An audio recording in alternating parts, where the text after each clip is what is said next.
everyone, welcome to LUKMAAN IAS. Today we are going to have the Hindu analysis of 19th January 2021. So let us see which are the important articles in today's The Hindu newspaper.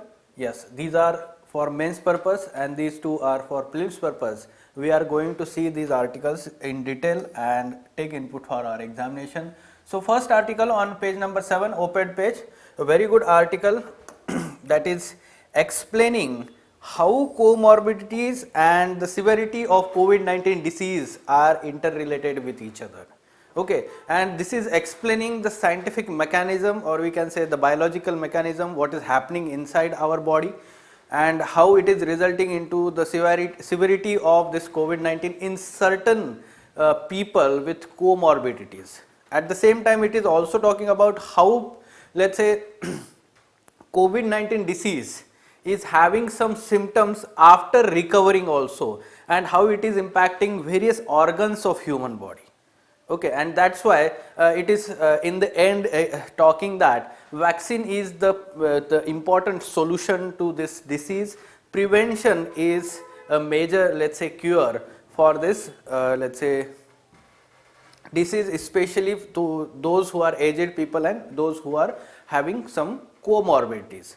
Okay, तो comorbidities का मतलब ये होता है कि जब कोई भी पर्सन को समझो कोई और बीमारी है, ठीक है, in addition to this corona virus infection. For example, suppose there is high sugar level, there is high blood pressure, hypertension, और let's say some let's say diseases like a heart attack has been there already. ठीक है, तो ऐसे कुछ diseases है आपको, अगर कुछ पर्सन्स को, तो they are more vulnerable to this कोविड-19 disease, specially the severity of disease can be more in those patients. At the same time, it is also explaining that once the COVID-19 disease is let's say completed, or we can say that the virus or viral load is reduced in the body. However, still it has somehow the withdrawal symptoms or effects, we can say that, on the various organs of the body. It is damaging various organs of the body and therefore their recovery will surely take time. ठीक है, तो उसके लिए हम देखते हैं कि इसका morbidity rate ज़्यादा है, ठीक है, as compared to other coronavirus in general. So science of comorbidities and COVID-19. The acquired diseases are infectious or inflammatory, nutritional or metabolic, vascular or neoplastic like tumors, benign or malignant. COVID-19 is acquired infectious inflammatory disease and the microbe that is causing is SARS-CoV-2. ठीक है, तो corona virus का जो one of the variant among the 4 is SARS-CoV-2, which is causing this COVID-19, and it is infectious disease. Okay. Other types of diseases are congenital diseases. In general, we call it as, let's say, carried as with the genetic material. In general, we call it as chronic nutritional metabolic diseases. Start as a diabetes, hypertension, metabolic syndrome, or obesity. They in turn lead to chronic heart, brain, kidney diseases because of damage to the lining cells of the blood vessels, the endothelium. ठीक है, तो lining जो है blood vessels का, उसको impact होने की वजह से ये जो डिसीजेस है वो सीवियर हो जाते हैं, क्रोनिक हो जाते हैं. Fine, how this SARS-CoV-2 works or the infection works, especially in terms of those who are having these comorbidities, how it is impacting more. So there are 4 ubiquitous coronavirus. Ubiquitous matlab present everywhere, we can say. And 3 coronavirus among them, SARS-CoV-1, MERS-CoV and SARS-CoV-2, have recently jumped the host species, presumably bats or dromedary camels, and cause severe diseases in humans, primarily pneumonia. And one among them, or let's say 2, SARS-CoV-2 and SARS-CoV-1, latch onto human cell surface protein called angiotensin converting enzyme 2, ACE2. Okay, so this is the human cell surface protein ACE2, angiotensin converting enzyme 2. Okay, so ACE1 and ACE2 in our human body blood cells especially, they play very important role in maintaining the width of blood cells, we call it as like, ठीक है। तो वो blood को जो है उसको thick करना और थिन करना, उसके ऊपर काफ़ी इंपॉर्टेंट फंक्शन होता है ACE1 का और ACE2 का, angiotensin converting enzyme. So will look into that.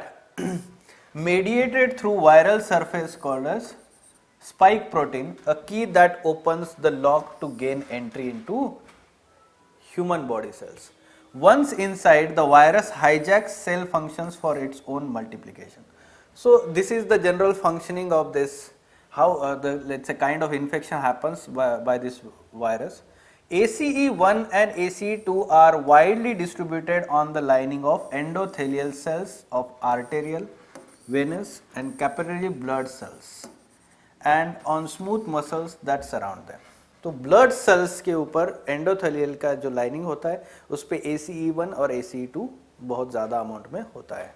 Eight the same time they are also present on the lining epithelial cells of the respiratory tract, kidneys and gut.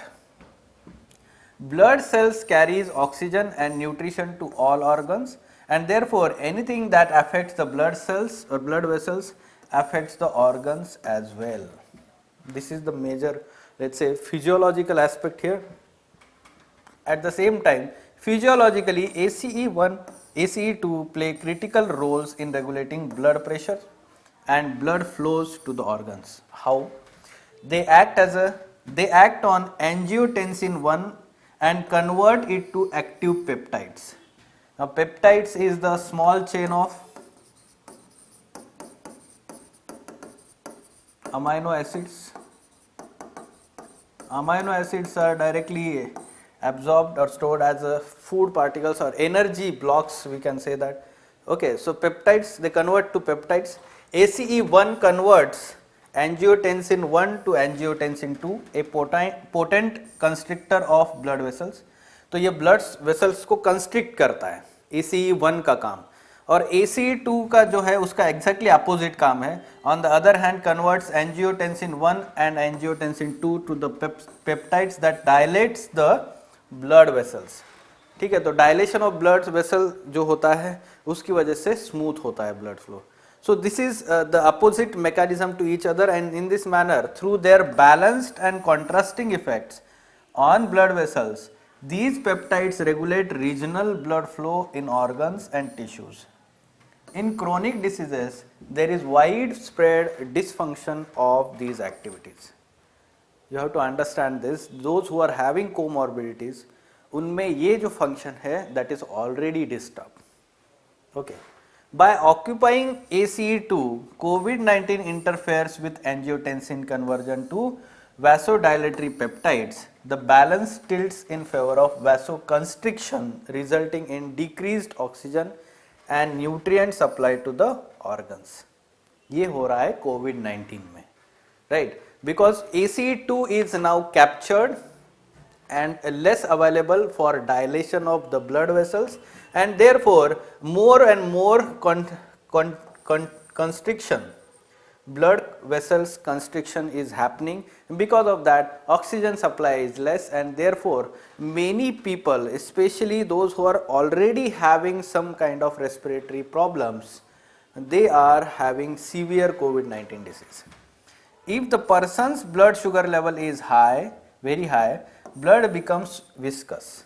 The damaged endothelial cells hasten blood clotting and further reduce blood supply.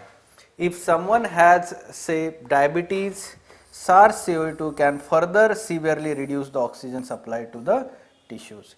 This is what is happening, and therefore the problem to those who are having these comorbidities. At the same time, within 2 to 3 weeks of infection, when immunity is at its peak, the immune system may clear the virus from the organs, but the damages to the organs take time to repair. ये एक आपको ध्यान रखना है कि क्या हो रहा है वहाँ पे. Fine. Next is, there is another sinister association with this, that is of sugar levels. ठीक है, तो जो the insulin secreting beta cells in the pancreas are studied with ACE2 and are easy targets for COVID-19. In COVID-19, the insulin secretion is decreased. ये issue हो रहा है, ठीक है. So those who are having the diabetes तो उनको problems हो रही है. At the same time, those who are not having diabetes, they are facing the diabetic problem in COVID-19 disease. Non-diabetic sometimes develop diabetes for the first time after COVID-19, and those with diabetes may develop very high blood sugar levels. ठीक है. So those who are having this diabetes problem, they are also facing problem. Those who recover from COVID-19 are prone to develop chronic diseases. Okay, जो recover हो रहे हैं उनको भी आगे चल के they are having increased risk of heart attack and stroke. Some people develop chronic sequelae. Sequelae यानी कि क्या है? Called chronic और long COVID-19. ठीक है. तो वो लॉन्ग टर्म के लिए कोरोना वायरस जो है वो डैमेज करता है, वो रहता है बॉडी में वायरस जो है due to damage to blood vessels in lungs, kidney, heart and brain. At the same time, it is found that COVID-19 seems to trigger autoimmunity. Autoimmunity मतलब क्या है? One's immune system turns against one's own tissues and organs.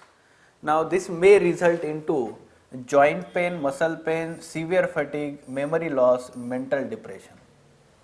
These are the problems that can be faced by the normal person after COVID-19 disease recovery. At the same time, the phenomenon of cytokinin storm, already we have learned about this, and this cytokinin storm, let's say, has somehow cascading effect that leads to further decreased in oxygen in blood. ठीक है. तो ये जो cytokinin storm, especially that is happening in the lungs of the people. ठीक है. So because of that, they are not able to have, or the blood vessels are having less oxygen transported. ठीक है.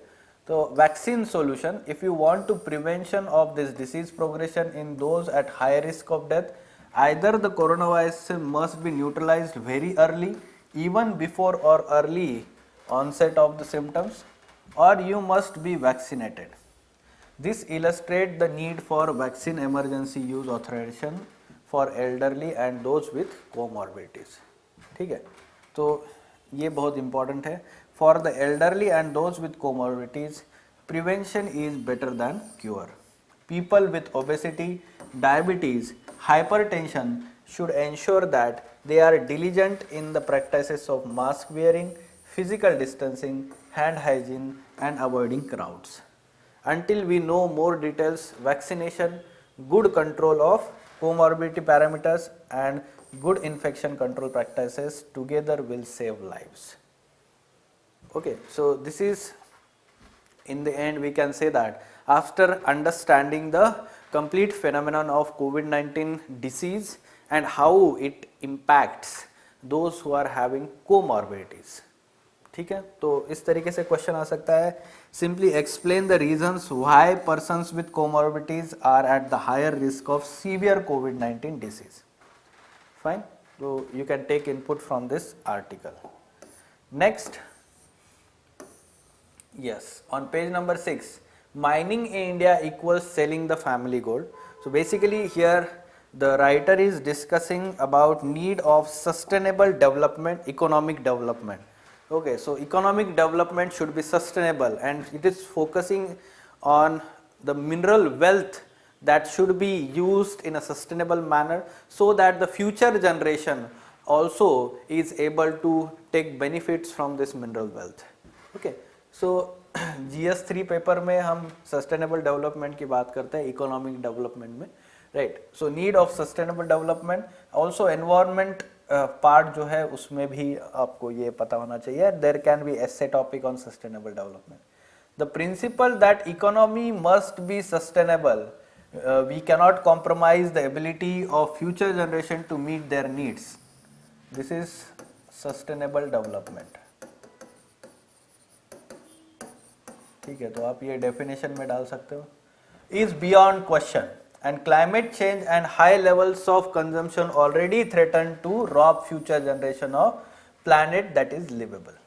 Okay, so the kind of climate change we are experiencing, and at the same time the consumption of natural resources at faster rates already threatening the let's say principle of intergenerational equity. So how it is unsustainable, the kind of or the nature of consumption that we are having at present, how it is unsustainable. It is giving some good arguments. For example, India's National Mineral Policy 2019 states that natural resources including minerals are shared inheritance where the state is the trustee on behalf of the people to ensure that future generation receives the benefits of inheritance. This is already written in our policy, but at the ground the government is implementing it in a very different manner, we can say that, not considering the aspects of future generations. Okay, so governments everywhere treat the mineral sale proceeds as revenue or income, a crucial error which hides the real transaction, a sale of inherited wealth. Right, so whatever the minerals we are having, we have inherited from the past generation, right, from our ancestors, and we are selling that. So that is our own inherited property that we are selling. अगर जब हम खुद की property जब बेचते हैं तो हम बहुत केयरफुल उस पर जो रिम्यूनरेशन मिलेगा, जो प्राइस मिलेगा, उस पर हम सोचते हैं. we think of, let's say, it is having some emotional connect. ठीक है, तो वैसे जो है present governments all over the world, they do not consider it as inherited property, rather simply a revenue or income generated from the assets. ठीक है, तो ये एक issue हो रहा है, and that's why it is arguing that it should be considered as inherited wealth, shared inheritance. So this results in the government selling minerals at prices significantly lower than what they are worth, driven by lobbying, political donations, corruption. For example, it is estimated from the annual reports of Vedanta that over 8 years, 2004 to 2012, the state of Goa lost more than 95% of the value of its minerals. Now this is a very poor situation that we are experiencing here in terms of the revenue generation from the mineral resources, and we can understand that because we are not considering it as inherited wealth that is to be passed on to the future generation, right? तो ये issue हो रहा है. At the same time, if suppose ये जो है 95%, यानी कि simply हम बोल सकते हैं कि जो 100 रुपीज़ की अगर वैल्यू होगी तो 5 रुपए गवर्नमेंट के पास आ रहे हैं, 95 रुपीज़ जो है वो नहीं आ रहे हैं. ठीक है, and we can understand that when the government wants to increase its revenue, suppose from 5 rupees to 10 rupees, what will happen is the government or the politicians will say that extract more so that the revenue will be generated more. तो ये तो sustainable नहीं है. This is not sustainable practice, right? So this is what the article is discussing here. This will lead to every bit of mineral being extracted if there are no moral or legal safeguards against such wanton loot. Directly it is talking as considering it as a wanton loot, and therefore we need to understand minerals as a shared inheritance, not a source of windfall revenue. So how can we manage it? तो way forward भी दिया गया है article में, and some let's say examples, international examples and national examples. Since minerals are shared inheritance held in the trust for the people and the future generation, our foremost duty is to maintain the value of our children's inheritance by avoiding theft, loss, waste or consumption. Leaving the minerals undisturbed fulfill our duty, right? So considering that these are the resources for our future generation, our children, तो अगर ऐसा हम consider करते तो surely the parents कैसे सोचते बच्चों के लिए, जैसे हम बोलते हैं parents think about the future of their children, they have certain provisions for their children, right? And because of that they use the resources at their hand very cautiously, carefully and planned manner. ठीक है, तो ये सब चीज़ें हम इसमें देखना चाहिए जब भी हम बात करते हैं मिनरल रिसोर्सेस के यूज़ की. So similar kind of, let's say if we take the example of Scandinavian countries like Norway, the entire mineral cell proceeds must be saved in future generations fund. वहाँ पे एक ऐसा fund तैयार किया गया है, future generations fund. The future generations fund could be passively invested through the national pension scheme framework. So such kind of thing can be used in India. At the same time, there is example set by the Supreme Court in 2014 in one of the case where Supreme Court ordered the creation of Goa Iron Ore Permanent Fund. Goa Iron Ore Permanent Fund, which already has corpus of around 500 crore rupees. ठीक है, तो already there is example and that needs to be used at national level. These principles of fair mining are fully constitutional, promoting justice, liberty, equality and fraternity. They are also moral, ethical, fair, right and sustainable. So in this manner, in the end, you can give these examples how we can have the sustainable use of these mineral resources, ensuring that the needs of future generations. Okay, so there can be let's say sustainable economic development question or let's say essay paper, essay topic can be there in this manner. So the two important terms, sustainable economic development and intergenerational equity या फिर हम parity बोलते हैं, ठीक है, intergenerational equity, intergenerational parity, right? So these are important और keywords जिसको हम बोलते हैं, आप essay में या आंसर में यूज करना चाहिए. Fine. Moving on. Yes, Central Vigilance Commission presses for expeditious disposal of vigilance cases. So here in context, CBC is directing all ministries and departments of union government to strictly adhere to time limits for various stages of disciplinary proceedings in vigilance cases, since unexplained delay was causing undue advantage or harassment to the charged officials. So it acts as an undue advantage to the, let's say, corrupt officials and undue harassment to the honest officials. The delay in, let's say, disciplinary actions. ठीक है, तो ये यहाँ पे बोला गया है. So for mains purpose, you need to know about the working of Central Vigilance Commission, and for prelims purpose, the statutory bodies, constitutional bodies and executive bodies जिसको हम बोलते हैं, तो वो आपको पॉलिटी में तैयार करना है prelims के लिए. Fine. So basic information about Central Vigilance Commission. So earlier this Central Vigilance Commission was let's say formed or established through executive action on the recommendation of Santanam Committee in 1964. Okay, but later on it was given statutory status after passing the CVC Act and in 2003 by the Parliament, and now it is a statutory body. So it is not constitutional body. ठीक है, तो ये statutory status है इनका. Statutory मतलब जो है law, it is established under law. ठीक है, it is an independent body which is only responsible to the Parliament. So that means it is not responsible to any ministry or department. It is not an investigation agency. Whatever the investigation that is to be done, that is done through either CBI or chief vigilance officers in government offices. So CVC as a commission is not investigation agency. Rather it is of advisory nature. ये भी आपको पता होना चाहिए.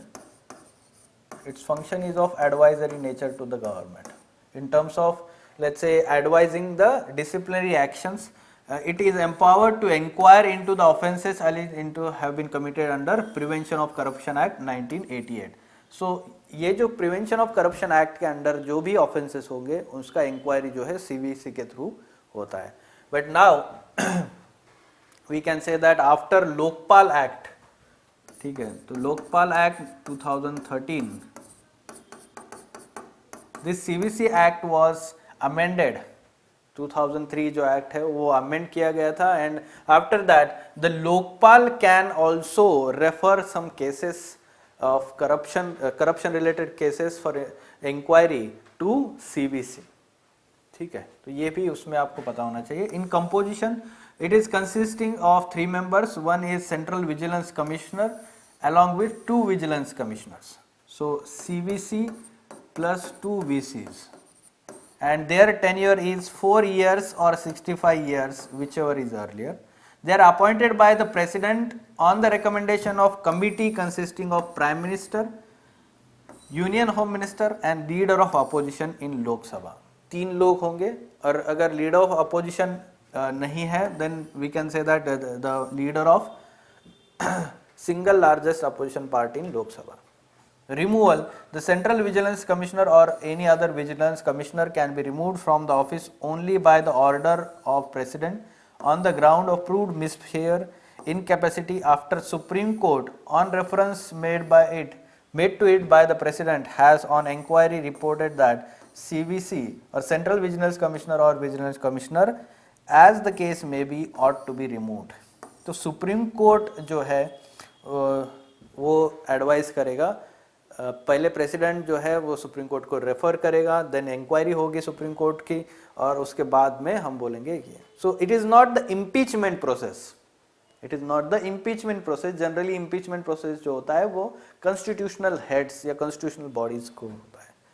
Fine, 4 years this is unique, generally 5 years होता है जब हम देखते हैं कॉन्स्टिट्यूशनल बॉडीज का, 6 years 5 years, तो ये 4 years यूनिक है जो है सीबीसी का होता है, 65 years and 4 years। So this is the basic information for prelims examination। Many times students ask how to prepare for prelims examination for polity section, so briefly I will tell you। So you need to refer to 2 important sources, one is 11th standard NCERT Constitution at Work, second is M. Laxmikant book, this is the must source of reference for your preparation of polity। इसके आगे अगर आपको और जानकारी लेनी है और अच्छे से समझना है, there are other books like there are 2 books like Our Parliament and Our Constitution, 2 different books by Kashyap, Subhash Kashyap and PM Bakshi, bare act. ठीक है, तो अगर आर्टिकल्स के बारे में आपको एग्जैक्ट नॉलेज चाहिए तो आप वो PM बख्शी को रेफर कीजिए। ठीक है, तो ये रेफरेंस में रखिए, बट M. लक्ष्मीकांत जो बुक है उसको कैसे पढ़ना है। सो M. Laxmikant can be divided into 3 parts for its study।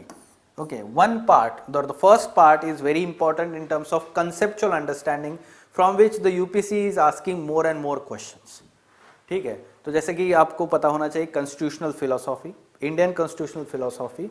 The second aspect you need to know about the fundamental rights and their philosophy, some knowledge or factual let's say knowledge about the number of articles and all these things, then DPSPs its philosophy, fundamental duties its philosophy, तो वो सारा चीज़ें हैं। along with that there is basic structure now evolved after the Keshavananda Bharati case and all these things, right? So basic structure, federalism and all this let's say parliamentary democracy and presidential type of democracy, so federal structure, सारा जो information है that comes under part 1 for your study of prelims examination in M. Laxmikant। Second part you need to study here is of executive, legislature and judiciary, the 3 arms of the state। ठीक है, executive में आपको president या prime minister, state government में governor, chief minister, council of ministers, these comes under the executives, and then the legislature काफ़ी बड़ा topic है, सबसे बड़ा है हम बोल सकते हैं M. लक्ष्मीकांत में, and surely there will be 2 to 3 questions from this topic, right?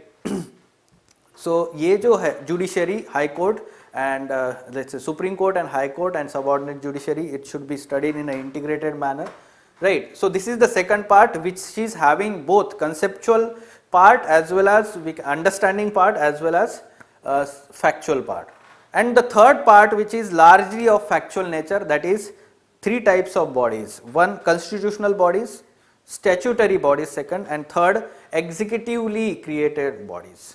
ठीक है, तो एग्जीक्यूटिव रिजोल्यूशन से जो तैयार होती है, for example NITI Aayog is there, earlier it was planning commission और NDC was there, right. Such other bodies are there which are created not by any law or not under any provision of constitution, right. So in this manner you need to prepare for M Laxmikant book. इसके बाहर का जो होगा वो हम miscellaneous part में डालेंगे. Miscellaneous in a sense you need to know about the provisions of representation, जो आरपी एक्ट 1951 का जो है, representation of peoples act. Okay, at the same time citizenship के कुछ प्रोविजंस आपको पता होने चाहिए.